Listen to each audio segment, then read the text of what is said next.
welcome to a very, very special edition of Wrestling with the Future tonight. This is our Thanksgiving edition. We don't do a show on the holidays, so we're doing it a week ahead of time. We are going to, and we are giving thanks, plentiful thanks tonight, because we have the creme de la creme of podcast guests. Let me tell you what.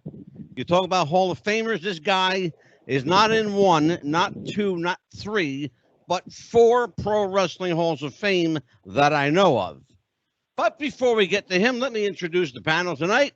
My co-host, the man called Armageddon, Michael Murphy. How are you, Mr. Murph? How you doing, Angelo? Again, another eventful week. Waiting to talk to the icon. Beautiful. And my friend Nikita Brezhnikov, manager of and tag team partner of Nikolai Volkov, and the author of this amazing book, When It Was Real. This was this is the handbook for every wrestling fan. Let me just tell you right now. And we've talked about this book on the show before, but if you don't have it, you need to get When It Was Real. Rounding out the panel from KENS Radio FM in Fargo, North Dakota, the icon, Scott Halmrast, the icon. How are you, icon? And he's not there. His camera's on. His camera's on. Well, he's not there. Okay. Icon, you with me? Is that better? Can you hear me? There you go. Terrific. All right. Now, let me introduce our guest of honor. Okay. All right. Jozef Bednarski is a former professional wrestler and bodybuilder, best known by his ring persona, the Polish Hammer and Polish Power, Ivan Putski.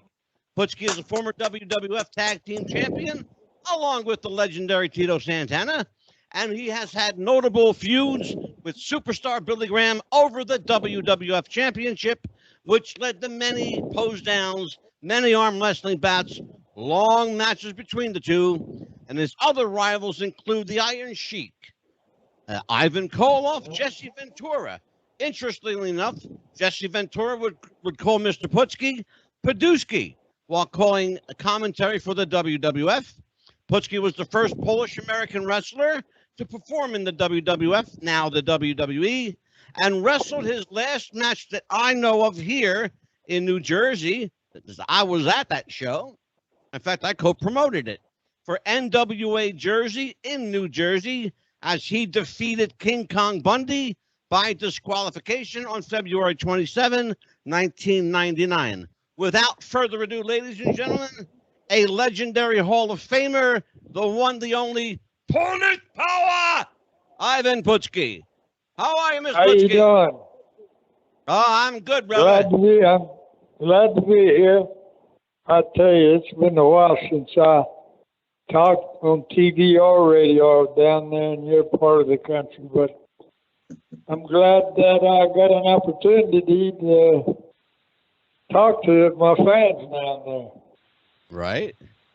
Well, I'll tell you what, you are a guy that I've done this show now for going on 3 years, and you're a guy that I have wanted to have on for a long, long time. But getting a hold of you took an act of Congress. In fact, it took my friend Eddie Mansfield to get a hold. God bless Eddie Mansfield and Cowboy Scott Casey, brother. I'll tell you that for sure. We have a couple guys who want to ask you some questions tonight. I want to start off with a guy that he's my, I call him my brother from another mother. He is Nikita Brezhnikov, former tag team partner of Nikolai Volkov, and his manager, in fact, and author of the book When It Was Real. Nikki, you are first up with Ivan Putski. Jak się masz, bracie? Bardzo dobrze, jak ty? There you go. Ivan, I got to tell you, I grew up in the Baltimore area. When you came to Baltimore, everything stopped. It was a Putski town. We loved you in the Baltimore. That was my stomping area. Yes, sir. When you had Baltimore. Superstar got hurt in the Garden on October 1st of 77. You were supposed to wrestle him. He could not make it. People were so upset but they brought Waldo Von Erich in. So it was like, okay, okay, we will see him go with Von Erich. And we loved it. So it made Phil Zacco happy. And Angelo knows Phil Zacco. Absolutely. Well, I knew him. He was my uncle. That's it. Because I'm sure they were. I don't know, Ivan. I don't know if you ever knew that, but Phil Zacco was my uncle. No, I didn't know that. Yeah, and also those days were the good old days. And I'll tell you what, people, and I really miss it. One of the last wrestling events that you ever did, that I know of, was around 1999 or so. Yeah. And you actually wrestled for me. I co-promoted the event with the NWA Jersey when you were here in February of '99. Oh, yeah. You remember that? Yeah. Yeah, we had you going up against King Kong Bundy, and you beat him on a squash. Yeah. Yep. Yeah. That was a fun night. We had a lot of fun. Yeah, I love New Jersey. I tell you, I used to love to go there. My Polish army was there, and a lot of Polacks, and we were having a good time. Yes, sir. And the best food in the world right here, my friend. Yeah, I agree. Yeah, I got to bring it back up here, man. Got to bring it back up. Yeah, well, one of these days I'll come up there. Yeah. We'll figure it out. Well, Ivan. Oh, yeah. They have lots of the Polish in the New Jersey. They make great gołąbki, pierogi, kruszczyki, everything. Beautiful people there. Oh, well, I know every time I used to wrestle in New Jersey, I'd go to Yannick's Polish restaurant there, and it reminded me of Poland. Yes, beautiful, beautiful. Yeah, I know the really place enjoyed it. I know the restaurant. Good eating. Good eating, Angelo. Good eating. Oh, good stuff, brother. I'll tell you what. Nikki, I'm gonna turn it over to the Icon. The Icon is new with us. This is Scott Halmrich, the Icon from KENS Radio FM, Fargo, North Dakota. Icon, you're up, my brother. You got Ivan Putski. Well, how you doing, Icon? Hey, Ivan, it is an honor to talk to you. I'm sure you hate when people say that I used to watch you as a kid, but I used to watch you as a kid with my father. And I told my dad that I was going to be on the air with you tonight. And he said, well, be careful, because if you say the wrong thing, he might body slam you. So I'm going to be careful with what I ask. No, I tell you, I don't do that to my fans. Exactly. Go ahead. I'm safe. So when you first got into the wrestling business, what was your main goal? I know everybody has a goal about being champion and being number one in the territory, signing big contracts. But when you first started out in your training, what was your major goal when you started out? Well, let me just first say the guy that got me started in San Antonio was, I don't know whether you ever heard of him, but he used to wrestle. He promoted Texas, him and Fritz Von Erich kind of ran the whole show in Texas. His name was Joe Blanchard. Yes, sir. Yes. And he got me started in this business. And oh, heck, boy, I tell you, he showed me, he taught me everything. In other words, he kind of brought me up, from introduced me to professional wrestling, and I guess I got to give him credit. And he made me what I am. And Beautiful. So you were basically pro wrestling. the most talented one that he found. Yeah, you could say that. I'm the only one that made the Hall of Fame. Well, I'll tell you what, Ivan, this program has deep ties to Southwest Championship Wrestling. Of course, Eddie Mansfield, good. Of course. Cowboy Scott Casey is a dear, dear friend of mine. So is Eddie. Yeah, he's mine too. a matter of fact, I talked to him about 3 days ago. Oh, wow. Okay, beautiful. And of course, you know, Tiger Conway Jr. Sure. We have a lot of friends in Southwest. Yes, sir. Yeah. So this is a very when you talk about Southwest Championship Wrestling, you're talking about wrestling that's near and dear to my heart. So go ahead, Well, Icon. I'm glad to hear that. Go ahead. And you know, I learned a lot. I learned a lot about you over the years, watching you, of course, with my father. But I had your son as a guest on my show a couple weeks ago, and I asked him what it was like having the coolest wrestling legend as a dad. And he said, "Well, I'll tell you, he said, as a kid, I thought all kids had fathers that were wrestlers." And I asked him if he ever brought his dad to show and tell for a school project, and he said he was honored every time that you got to talk to his fellow classmates. And I was just wondering if you remembered doing all the father-son stuff with Scott. Oh yeah, I remember that.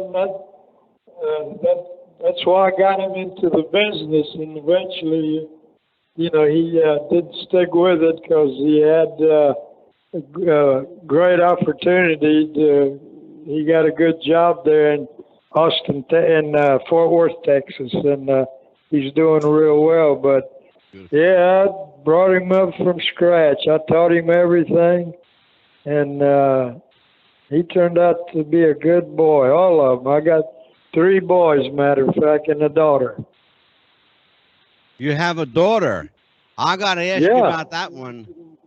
Yeah, her name is Callie Fountaino, and she lives right on the outskirts of San Antonio. And I can imagine that this young lady was probably the most protected girl in the entire state of Texas.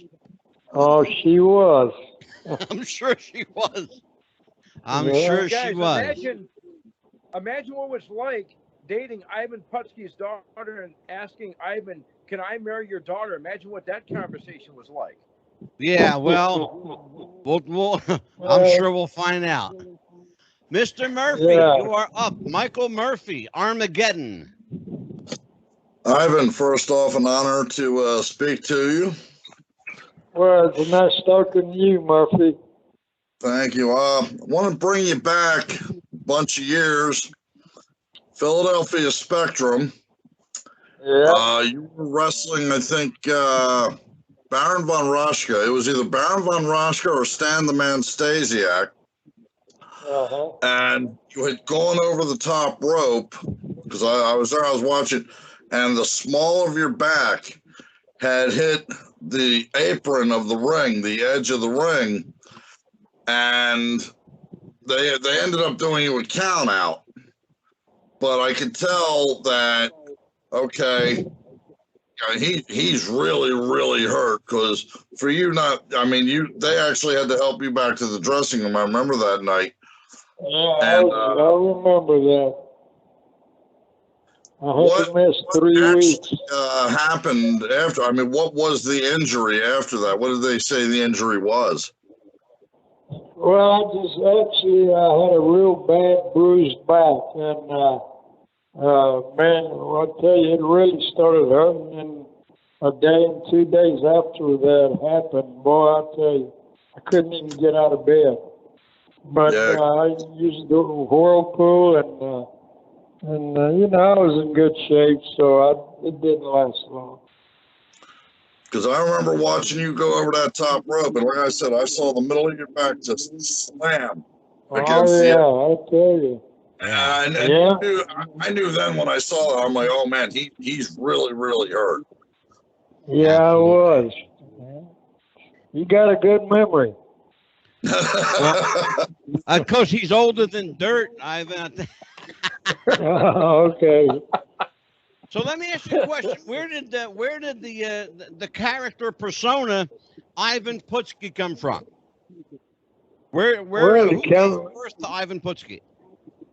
Well, Joe Blanchard. Have you ever heard of him? Yes, sir. I He know the name promoted- very well.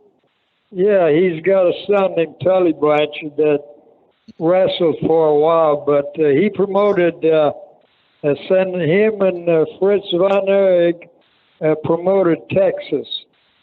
Joe Blanchard had the San Antonio, Austin, all that area, and Fritz had Dallas and all the north part of Texas.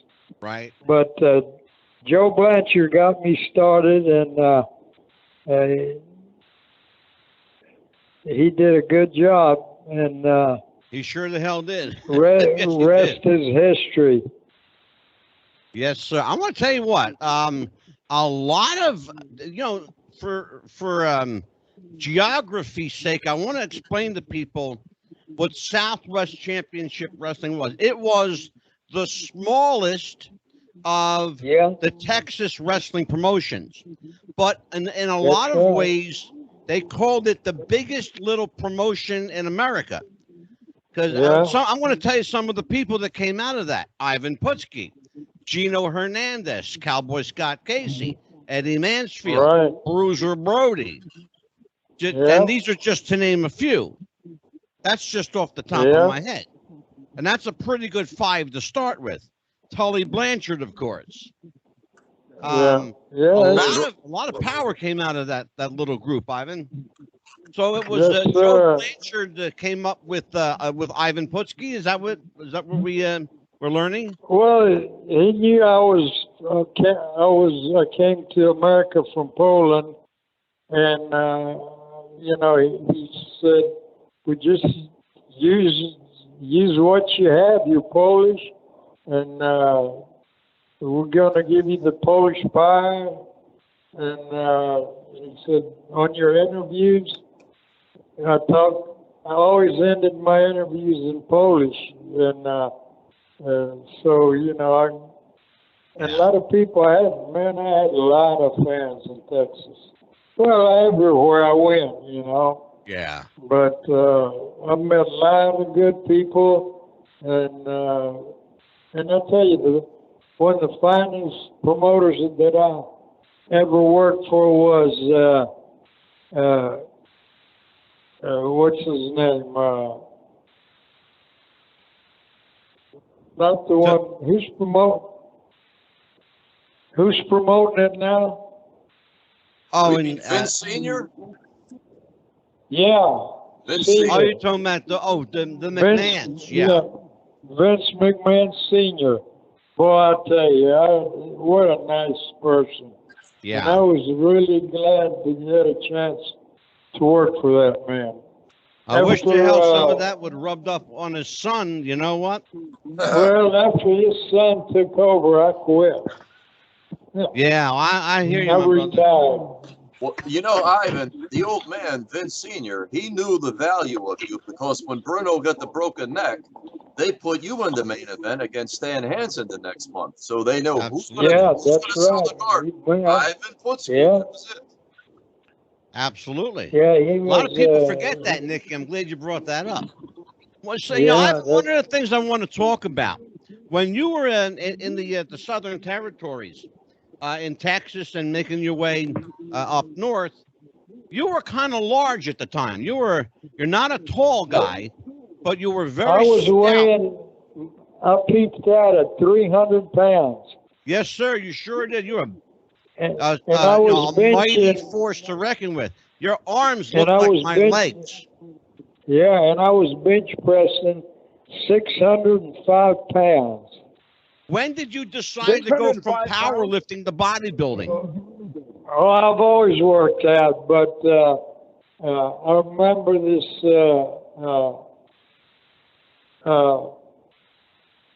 They tried the Olympics. The Olympics were starting, and Bob Hoffman, he was the Olympic coach for weightlifting that year, and he called me up and asked me, "You sure would like to give me to enter the Olympics, the American flag?" And I said, "Yeah, I'll do it." So I was getting ready for that, and then he gives me a call. Said, well, they just changed the rule. They made it if you got paid playing a professional sport, you can't enter the Olympics because it was for nothing but amateurs. Yep. Yeah, so yeah, absolutely. That ended my Olympic deal. Yeah. I got to ask you a question. There's the people at home right now are watching a match take place between Ivan Putski and Jesse the Body Ventura. It takes place in Madison Square Garden. I got to ask you something. I heard that this was more a shoot than a wrestling match because of something that Mr. Ventura said to you on your way to the ring. Yeah, he got, you know how smart ass he is. Oh, yeah. Then I just said, okay, you know, I didn't say anything. I just started unloading on I was going to say, brother, you entered that ring. There's people at home are watching this right now, and you were firing potatoes like crazy, man. Just man, like, I mean, nothing but potatoes. I'm telling you what. I had to teach him a lesson. He was just, he just got in, you know, and yeah, I'll tell you what, man, just crazy watching this match take place. You know, it's just, you know, again, you're like 5'10", right? You're somewhere around there. Yeah, right. And which is in terms of pro wrestling, that's not real tall, but you were built like, you know, a friggin', you know, Adonis. You had super wide shoulders. Yeah, you know, not only that, upper body strength you had was just ridiculous. Well, that's the thing. See, I was, that's something I was gifted with. All my life I was strong. And fortunately, I utilized that strength, you know, playing football and then wrestling. And so I tell you, wrestling's been real good to me, and I sure miss it. All right, Nikki, you're up. Ivan, I tell you, as we talk about your physique and your ability, when you first came to the WWF in 1975, you were the bulky 300-pounder. Then you go away, you come back, you trimmed up like 30 pounds. You go away again, you drop another 15. And it's like you, besides being charismatic, main event material, you were somebody that people could believe in for training and keep yourself in good physical condition. So we love that as well. Remember, Nikki, when it was real. When it was real. And you're in my book, Ivan. You capture lots of my book. It's a big book, 300-some pages, because I call it When It Was Real, because you make us believe at that time it was real. You could not convince me. Well, I'm glad. That's great. Yeah, Angelo, I gotta tell him one quick thing. Go ahead, sure, Nikki. It was real one night. We wrestled Spiros Arion in Baltimore. It was July 22nd, 1978. I'm sitting in the front row. I'm looking up. He has you in a headlock, and he takes out something, and he starts to stab you in the head. It's no blade job. Arion stab you in the head. You start bleeding. You fall out of the ring. You count out. Well, a riot started, a legitimate 20-minute riot because of what he did to you in Baltimore. And it was I remember that, That was unreal. Yeah, well, hey, you gotta, that's what comes with wrestling, you know. If you want to be part of it, you gotta get ready for a lot of stuff like that.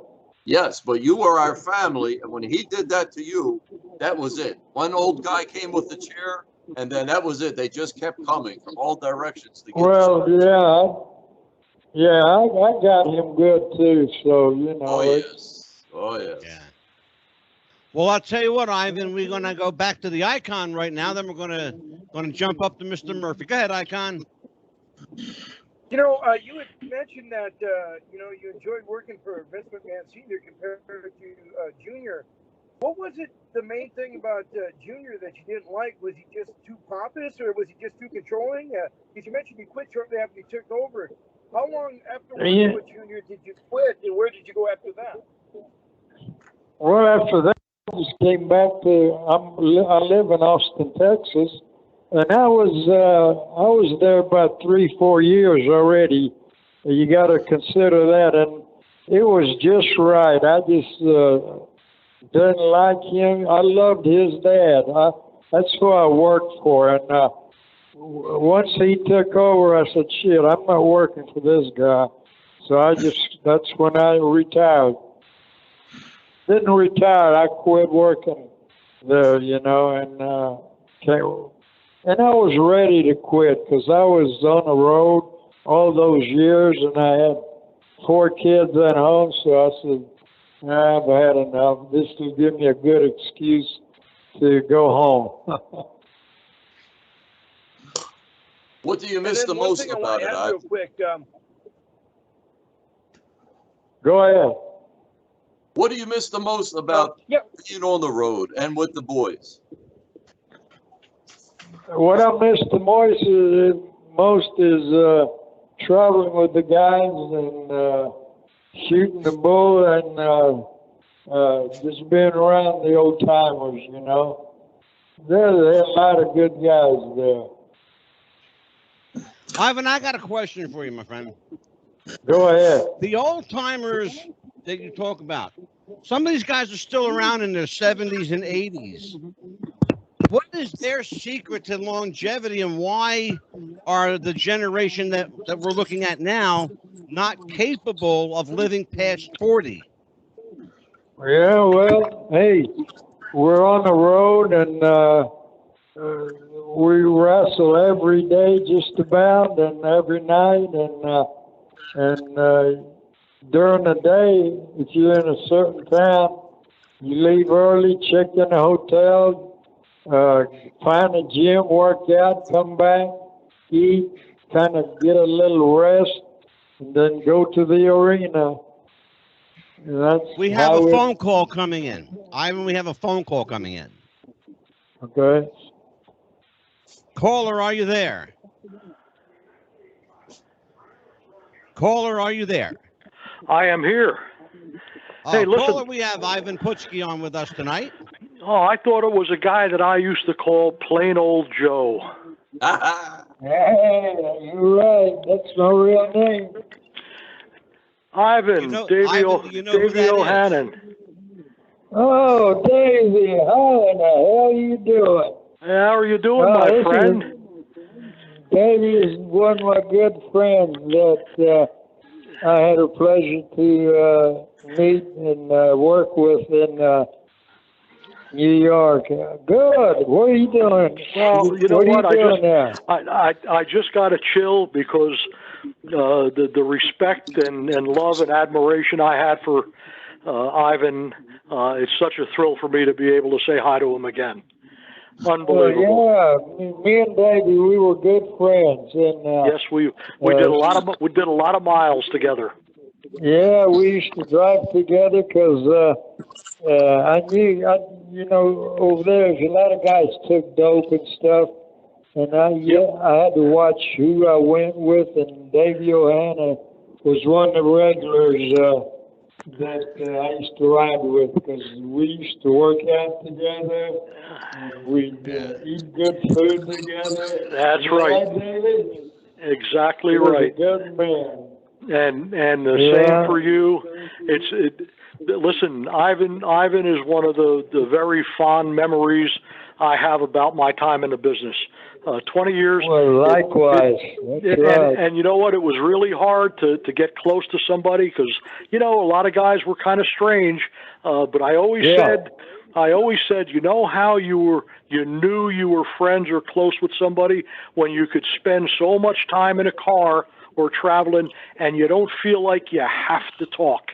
You were just comfortable with each other. Exactly. Yeah, me and Davey used to travel together because, you know, I knew he was clean and he liked to work out because most of the guys, you know, I'm not saying all of them, a lot of them, you know, smoke pot and crap like that. And me and Davey, we just work out, ate good food, ate at good restaurants, and he's a good man. And I'll tell you something. God bless you, Davey. Yeah, and you too. And I'll tell you something else Ivan did. You know, I'm not going to take up the time because the people want to hear from Ivan and not Davey. Right. But years ago, Ivan and I are sitting in a dressing room. But I want to hear from Davey. Yeah. and we actually have another phone call coming in. Go ahead. Okay. Caller, are you there? Yeah. Caller, are you there? Yes, I am.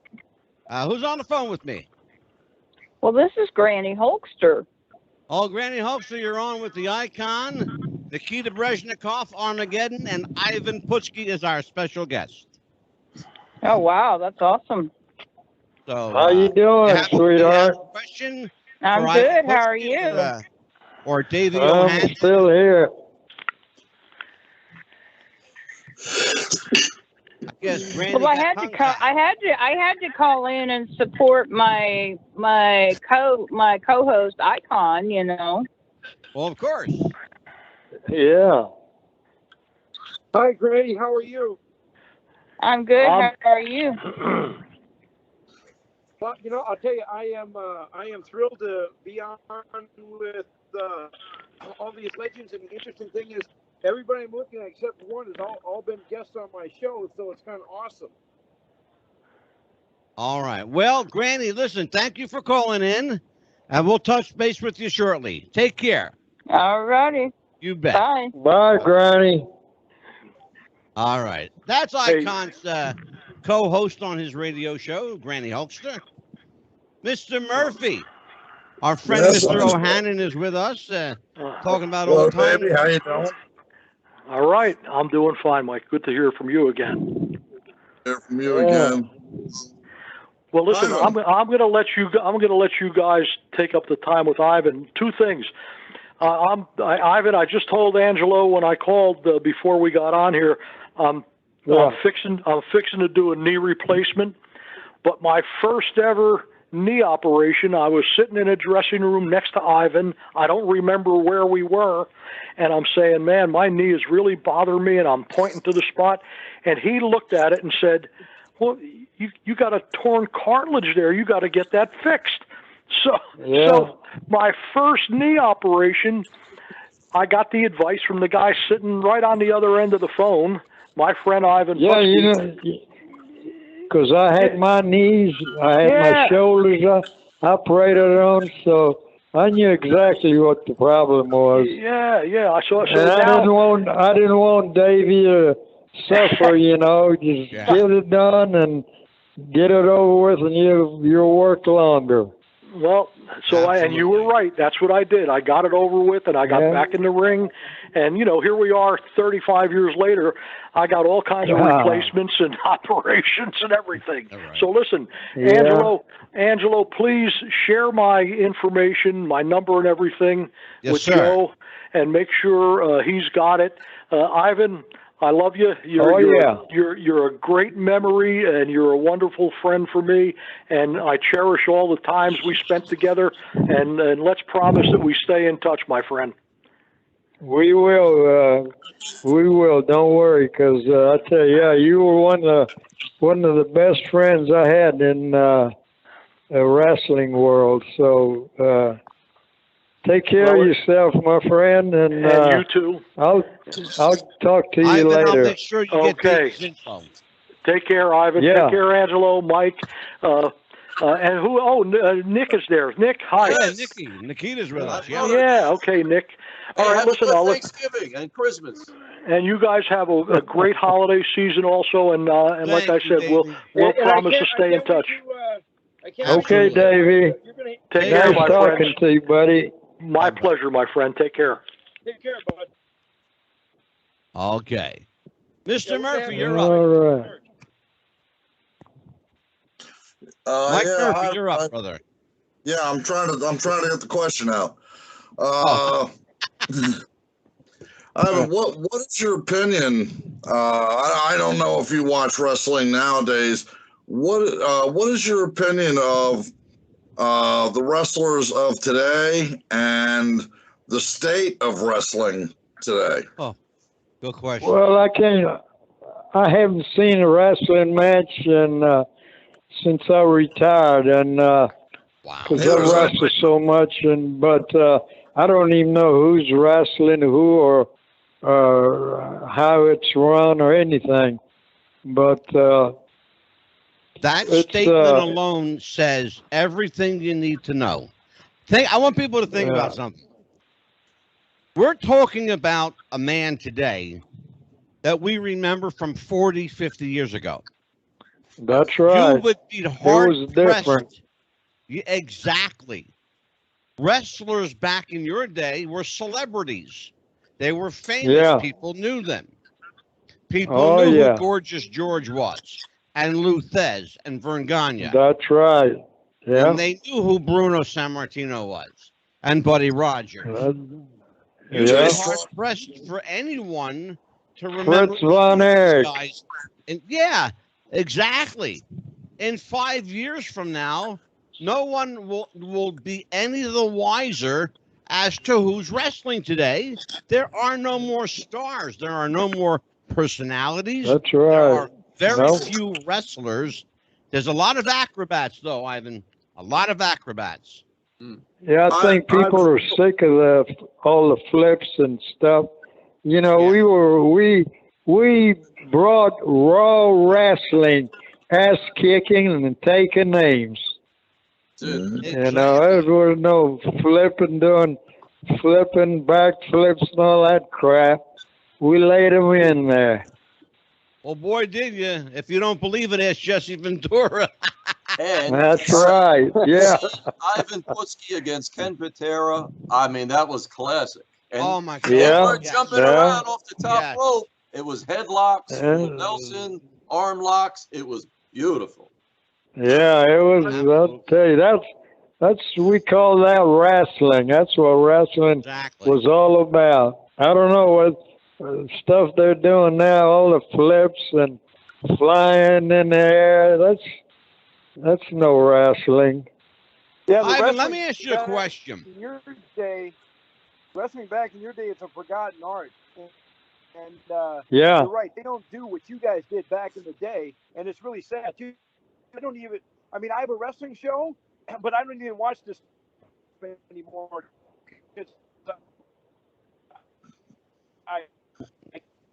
Well, I've got a question for you, Ivan. You talked about. You've talked about how wrestling was good for you. Hold on, Icon. Icon, hold on. You've talked about how wrestling was good for you and how it bettered your life. What aspect of professional wrestling, if you had to say, was a negative, what would it be? What's the one thing that you won't take away from wrestling? Well, everything was bad. Now, I watched it one time on TV. It's about,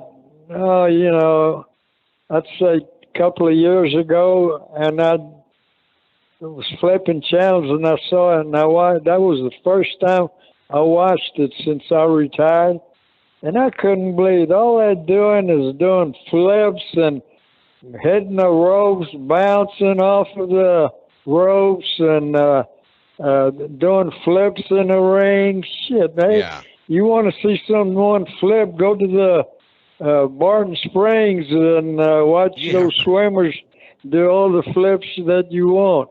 No, it's not what it used to be. I'm sorry to say, but hell, I remember and we'd slip and hit the guy in the nose or something, and he'd retaliate. Hey, he'll give you a sock, and then I'm sorry, and it go back to the way it was, But yes, sir. Hell, we were tough, and we. Yeah, I'm telling you what. Ivan, Nikita wrote a book called When It Was Real, And it's an interesting book. First of all, like Nikki said, you're all over his book. Okay, it's a great book, but it's written from the fan's perspective. When Nikki was growing up, what he saw and what he witnessed as a fan, and you guys made us believe that it was a fight, that it was a real fight, because in a lot of cases it really was a real fight. Yeah, hey, what we do, you know what would happen?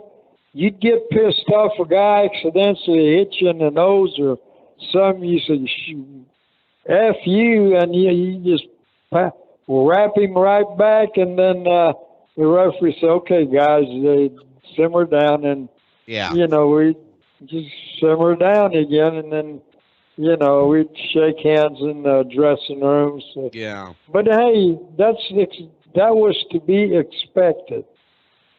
You know? Yes. Now, here's the problem, Ivan. With today, they don't want to sell for each other. What did you do with a guy that wouldn't sell? Good question. There's no match.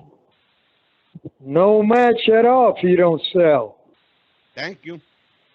You're absolutely right. That's, see, they were taught differently, and they're from a different era, and we were just not the same, not at all. Go ahead, Nikki, pursue that. I saw a guy, it was a television match, Ivan. It was December the 12th, 1978. You just came back to the Worldwide Wrestling Federation, and a guy named Mike Masters, he had long hair. He was shooting on you, and it was no contest. You just said, okay, you want to fight? You gave it to him. You put his ass, his dupa went down, 1, 2, 3, and that was it. Boom. Well, that's what it's all about, you know. And you know, I don't even come close to watching it.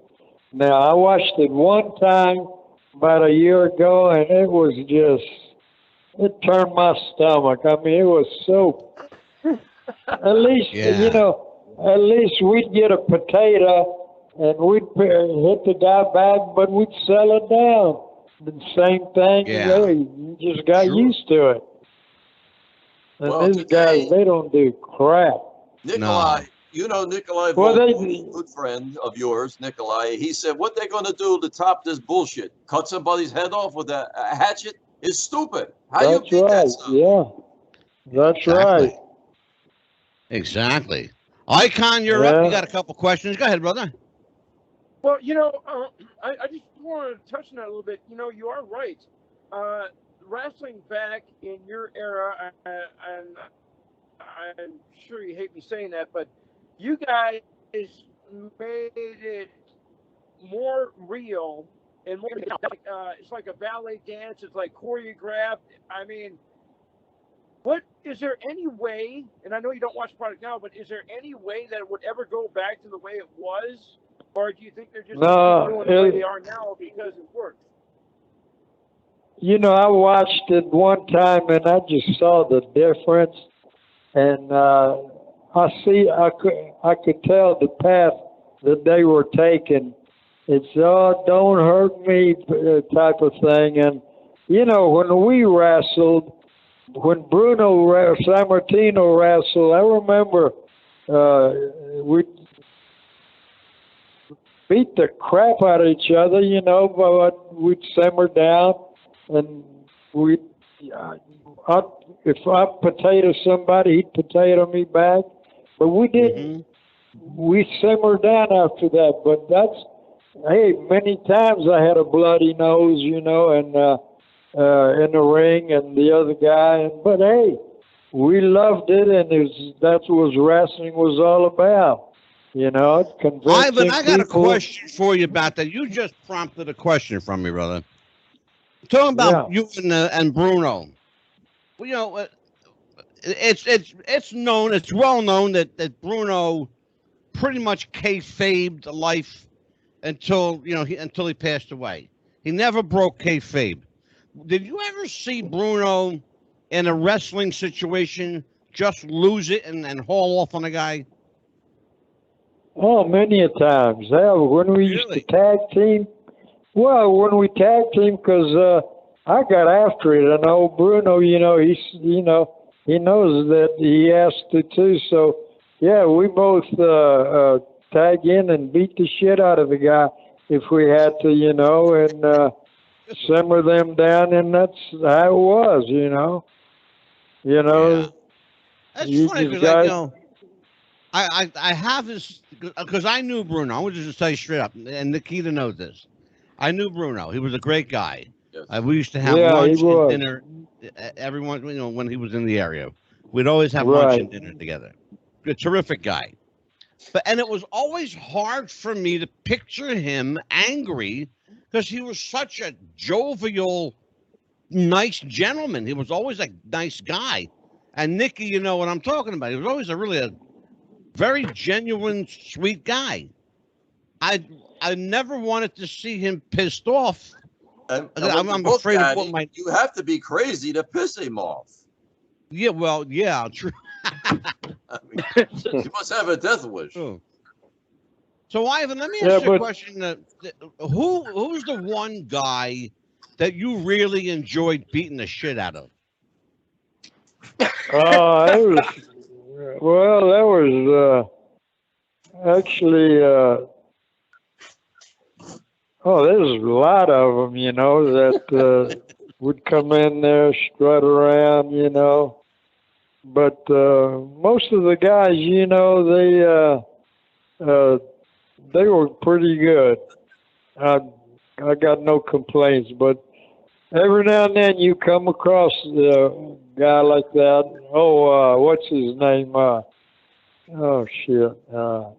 that long blonde hair. You know who I'm talking. Not super. Oh, Jesse? No. Yeah, Jesse Ventura. I used to love to beat the shit out of him. Yeah. I have to tell you. You know why? Jesse. Yeah, there's a lot of us that wish you would have. Even more. Well, what was the one thing, Ivan, what would Jesse do that would just like push your buttons? Before the matches, he'd say, "Hey, Ivan, just take it easy." When someone tells me that, asks me that, it just pisses me off. Hell, you're getting paid good money, and you need to lay them in there. Because I tell them, lay them in there. It doesn't hurt. Just pop me in my chest, but other than that, it was different when I wrestled and Bruno, and then these it was different then compared to what it is now. Oh, sure. I mean, now they don't do a damn thing, just flip, all that, Yeah. It was just, I was just glad that I wrestled in the era that I did, Oh, man, so are we, believe me. Yes, we are. Yes, we are very great. Yeah. Ivan, what was the one thing that you taught Scott? The first thing you taught him about wrestling psychology and wrestling storytelling. What was the first thing you taught your son? You get potato the guy back. You know what a potato is? Yes, sir. Yeah. That's what I told him. I said, you'll get nice guys, but you get these assholes that'll come in there because you're young. But don't. I said, you just show them you're young, but you're tough. Yeah. Well, how many people, I'm curious, how many people would try to take advantage of him because his name was Putski? I don't know. He never complained. In all the matches I watched, he had good matches. Yeah. Oh, sure. Well, he's a hell of a wrestler. I tell you what, he really is. Hell of a worker. Yeah. He is. He's built good. And, he's built like a brick shit house. Let me tell you something. Yeah. This kid's tough. Yeah. Yes, sir. Ivan, I'm going to turn it over to Mr. Murphy. Okay. Go ahead, Murphy. Okay. It was nice talking to you guys. Go ahead, Murph. Ivan, did you have any? I mean, I remember you had feuds with Ken Patera, Pedro Morales. Was there anybody you had actual heat with in the business? Well, in the ring, you have to eat the guy that hit you accidentally, what we call potato. You knock the shit out of him, and y'all get after it, then you simmer down. Simple as that, eh? That's how it went. You know, Well, I mean, anybody you worked with that you didn't like in the ring or outside of the ring? Yeah, do what Jesse now? Ventura. Yeah.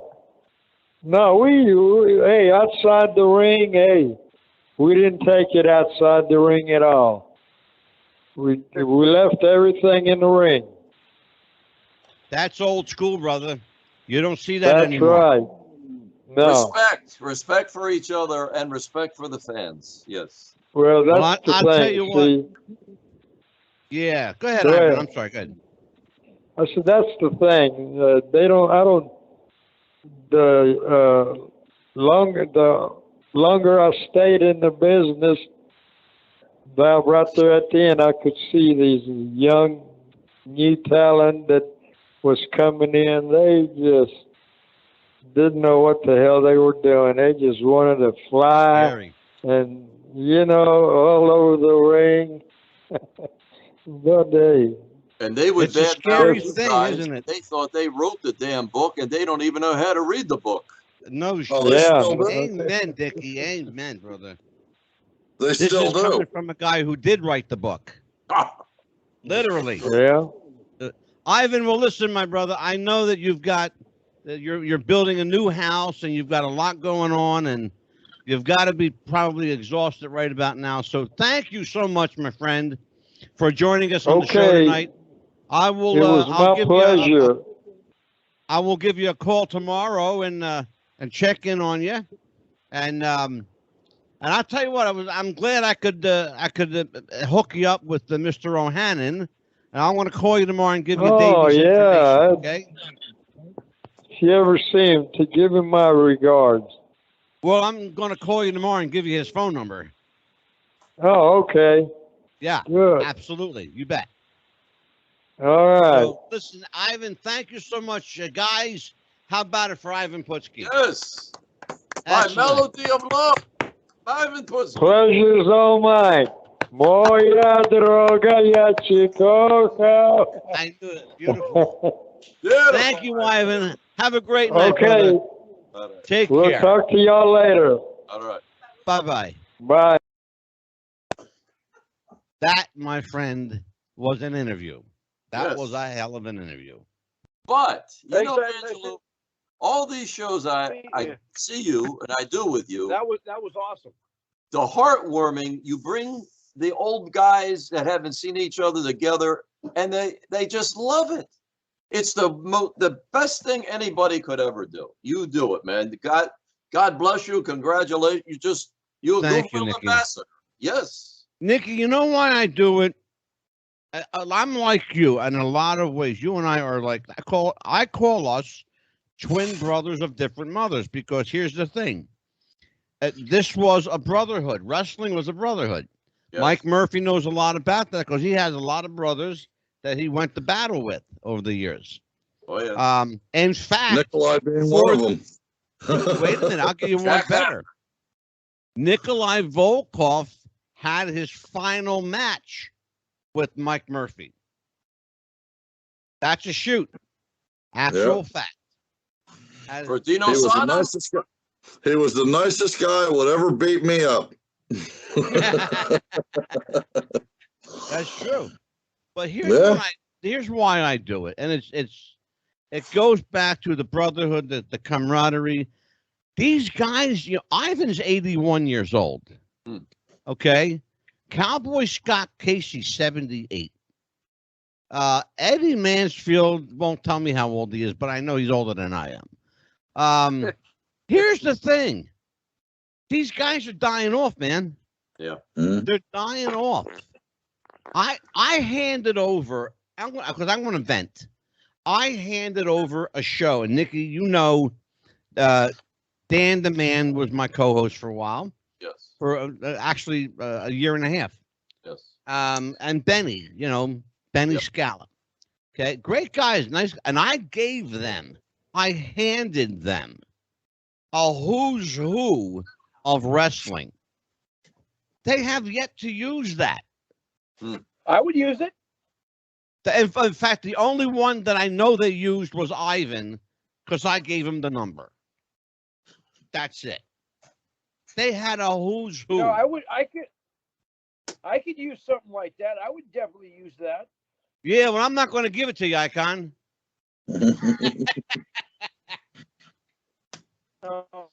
I can't do that. Well, okay. Well, so let me ask you a question, Icon. In the wrestling business, they say, well, in the business, they say throw them a bone every now and then, you know? I'll throw you a bone. It might be a milk bone. But let me ask you a question. Okay. Let me ask you a question. Well, if you'll be quiet long enough, let me ask you a question. You pain in my ass. How did you enjoy your first outing with us? Oh, I love it. As a matter of fact, you know, you've been on my show, and the Flamin' Russian there, he's been on my show, and you know, I don't know if I hope he remembers that. Yes. See, I don't know how your guys' cameras are, but I have you to my top left. I have the Russian above me, and the guy next to me. He seems like cool. I like to get him on my show as well. I know that's not why you brought me on. Nikki, I love how he calls you the Russian. I take my time. You've been a great guy, Angelo, to me. And, you know, it's been awesome. And I just want to say, not trying to, you know, this is wrestling term, trying to put myself over, even though I am. You guys know I like to do that. As of Monday, my show was just picked up by 2 more radio stations in California. So beautiful. We're moving. You know? Well, someday you'll catch up with us. We've got, we did, he's a nice laugh, and he knows. 266 radio stations worldwide.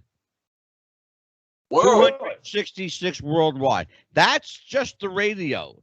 That's not including the internet podcast stuff. That's another like 300 there.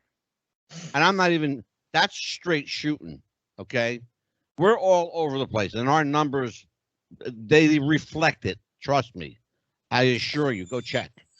One thing though, we are the number 1 wrestling show in Ho Chi Minh City, Vietnam, so we must be doing something right. There you go. God bless you. Listen, I'll hook you up. Don't worry, but you know I'm going to take care of you. Murph. Yeah. Murphy. Talk to me. Your memories of Ivan Putski. What do you remember about the Polish Power? Well, like I said, I saw him wrestle at the Philadelphia Spectrum, and that night on that card was Bruno versus Nikolai. I believe it was Ivan and I'm not sure if it was Baron von Raschke or Stan the Man Stasiak. Pat Patterson was there. It was the Baron. It was the Jim Raschke. Yeah, basically that show was a who's who of wrestlers. Absolutely. Bob Backlund, Pat Patterson, Sal Palumbo. You know, like I said, it was I think I was like 9 or 10 years old at the time. So like I said, it was a who's who of professional wrestling. And see, going back to that date, you know, there was not, I may be stating this wrong, not trying to say there wasn't, but there was a realness to it because there was a lot, they didn't kayfabe a lot in the ring. If they potatoed you, they potatoed you. Simple as that. You heard what Ivan said, yeah. Yeah. You heard what Ivan said, sure. Yeah. They would lob them in, man. They would lob them in. Yeah. I mean, here's one thing that you don't see in a wrestling match anymore. When was the last time you saw an armbar? You don't. Or a drop toe hold? You don't. Or a spinning toe hold. You don't. We talked about it last week. We had, remember last week we had, we were talking about ring psychology. Davey O'Hannon was on with us, and Seth Witz, a boxing and wrestling historian, talking about the art of storytelling and psychology. It's non-existent now. And that's why, and I'll say this now until I'm purple, that's why wrestling doesn't exist anymore. No. Because psychology and storytelling went by the wayside. Until and unless they come back, wrestling is done, dead, gone forever. I'll stake my reputation on it. I wouldn't say gone forever because AEW is trying to bring that back. Brother, let me tell you something, Mikey, and Nikita knows this. Nikita knows this. I've talked about it on the show before. I held out great hopes for AEW. But what they started out doing and what they're doing now, it's a game like, Nikki, you know what the game is. It's follow the leader. Okay? Right or wrong, WWE is the leader. They could be doing everything wrong, but they're still the leader because they're the biggest and they're the oldest. But if the biggest and the oldest says, let's all jump off the bridge together, does that make it right? No. But they'll do it. They'll follow. Exactly. That's, and Nikki, you just nailed it. Yeah. You just nailed it. Yeah, that's the issue. And that's always been the problem with the indies, except for Dennis Carluzzo. He used to do his own thing. But they want to be like I knew Dennis. He was my neighbor. Oh, he was your neighbor? Oh, wow. He was my brother. I promoted shows with Dennis. I didn't know you were neighbors. Wow. Yeah. Oh, we got to do a show about him, man. I mean. Oh, my God. Please. The guests. You got to do a show about Dennis Carluzzo, Gino Moore, Larry Sharp. Gino. Okay. Look, guys, I got to get going. I got to take a friend of mine to work. All right, Mike. All right. Perfect. You guys take care. I'll see you next Thursday. You'll see us December 2nd. Or December 2nd. There you go. Take it easy, Murph. All right, guys. Take care. All right. It's just us chickens. Gino Moore. Oh, yeah. The phone lines will light up then. Gino lived 1 block from where I am right now. Wow. I live in what's called Wrestler Row. Yeah. I've got Gino Moore here, Kathy Fitzpatrick here, Buddy Rogers was 2 miles that way, King Kong Bundy was 10 minutes this way. I mean, literally, I had everybody. They were all right here. So your neighborhood, your neighborhood was the who's who of wrestling back in the day. And it still is. It still is. Wow. So wrestlers move out and wrestlers move in. It's funny. When are you going to invite me over? I'm not. Well, listen, Icon, I am going to let you roll. Thank you for joining me tonight. Nikki and I are going to roll this out.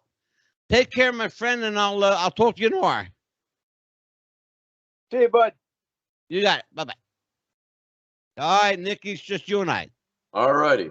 All right. Ivan Putski, not a bad guy. And by the way, I'm glad that things worked out the way they did this morning. Because it's funny. I got your message early this morning. And it wasn't but within 30 minutes that I had a call out for tonight. Because there were going to be 6 of us tonight. Ooh. Yeah. But Cowboy Scott Casey called out on me. Oh, okay. So Cowboy was going to join us by phone. I'm kind of, and I hate to say this. Sorry, Scott, but I'm glad you missed the call. And I didn't take your place, Scott. I took your space. That's it. There you go. Exactly. Yes. Yeah, so it worked out good for you. And by the way, folks, the book, When It Was Real, great book. And I'm actually on my second go round.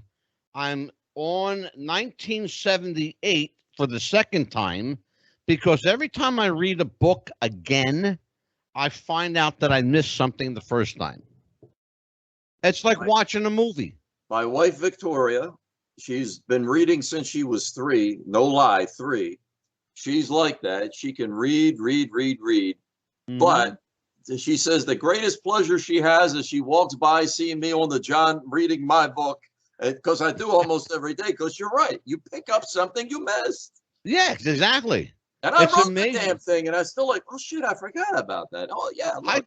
I look. I've got 2 books out. Okay, one's out of print, but the other is still available.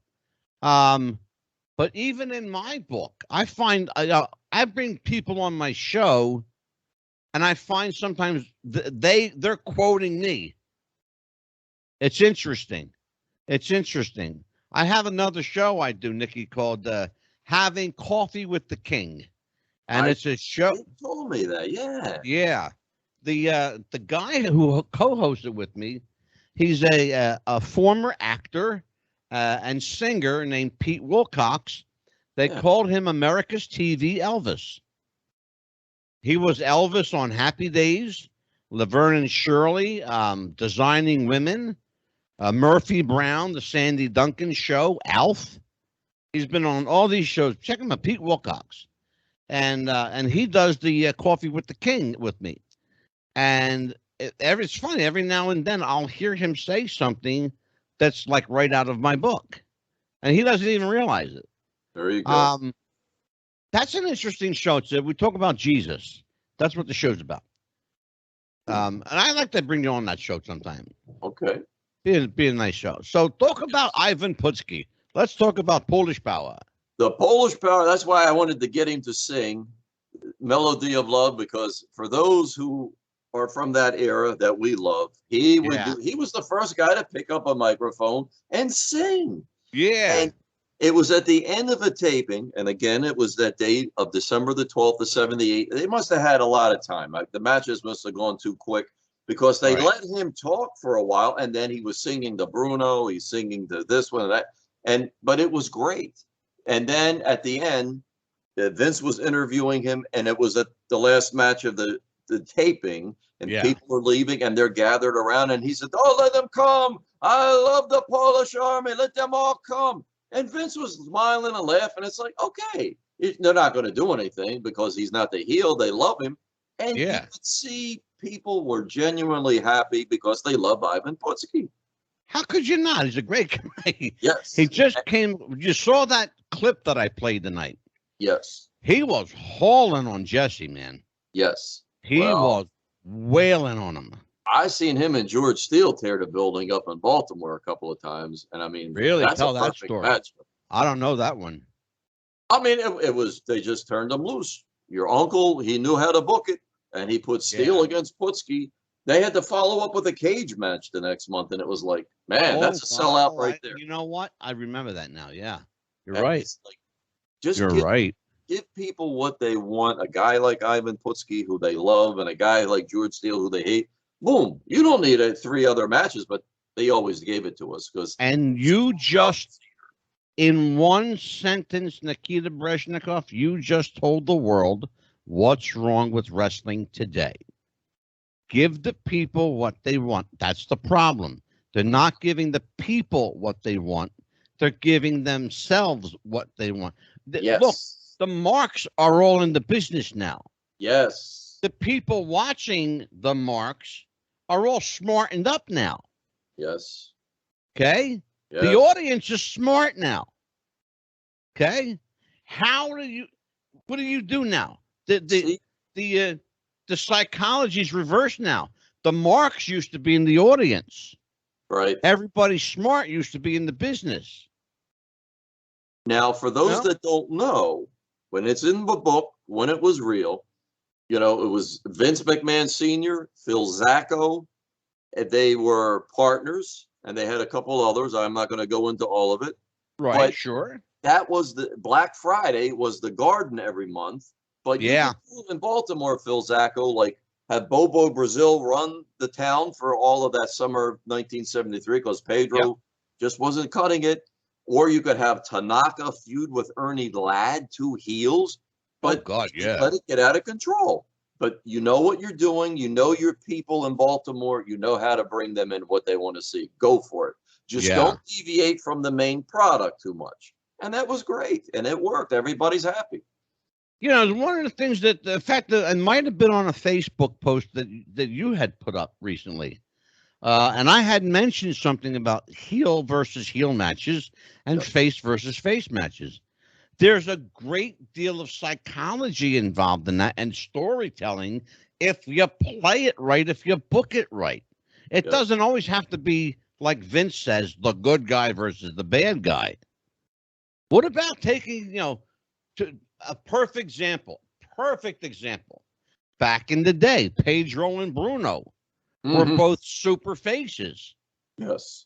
They got into a couple of matches with each other. And in very, very short order, Bruno showed his supremacy with the fans because Pedro became for a short time, became, a heel. Yes.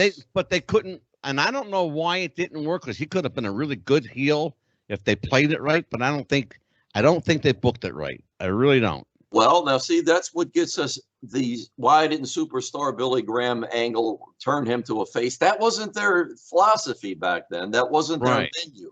It's like, no, we had Pedro, we had Bruno as long-term champions. You're not going to be able to turn superstar Graham, what, some bullshit tag thing on television. I think Vince Sr. and Phil Zacco figured the fans aren't going to trust him. They're going to figure he'll turn back. They're not going to take him as a face. This isn't going to be smart. It's like people get confused of what they think, just like what you're saying, and what the formula that works is. Just let the masters perform for us and let the promoters show us. They got the roadmap. Here, you guys follow what we set out. And everything turns out. It's very interesting, that scenario that you set forth, because if you remember, particularly toward the end of Bruno's reign, that match in Baltimore, at the outset of the match, as many people that were booing Superstar were cheering him. By the end of the match, when Bruno lost, they were all booing him. Yes. Now, and see, he had to get out of there with his. Here's where they cross their wires. They say, well, Superstar was drawing. Yeah, he's drawing. We want to see Bruno get his belt back. We want to see Strongbow beat him. We want to see Putski beat him. Dusty Rhodes and Mascaras. It wasn't just Superstar. We wanted to see him beat. That's why they filled the buildings, man. Exactly. And that was wrestling when it was real. Absolutely. I love this book. I'm going to keep this with all my shows. Thank you. Listen, I'm not going to blow my own horn, but a good friend, Carmine, he's been in the business for a long. He says he keeps it on his bedside. Carmine, he's like, man, Carmine from New York that you and I know from New York? Yes. Yeah, I know exactly who you're talking about. I know. I like Carmine. Similar to yours, actually. Yes. Yeah. Desperado. Yeah. That's it. And Carmine's Desperado, like, I love he said, I can't get enough of it. He said, and dude, I ain't just, when nobody's listening, I ain't putting you over to anybody. I'm telling you face to face, man to man. I love it. I said, that's what it's all about. My friend, it was one hell of a show. It was a good one. Yes, again, as always. Thanks for joining me. And on behalf of Armageddon Mike Murphy, Scott the Icon Helmrist, on behalf of Granny Hulkster, who called in, Dave the O'Hannon, for Ivan Putski, for Nikita Brezhnikov, I'm Angelo Mad Dog DeCipio. Take care, everybody. See you next time, and happy wrestling.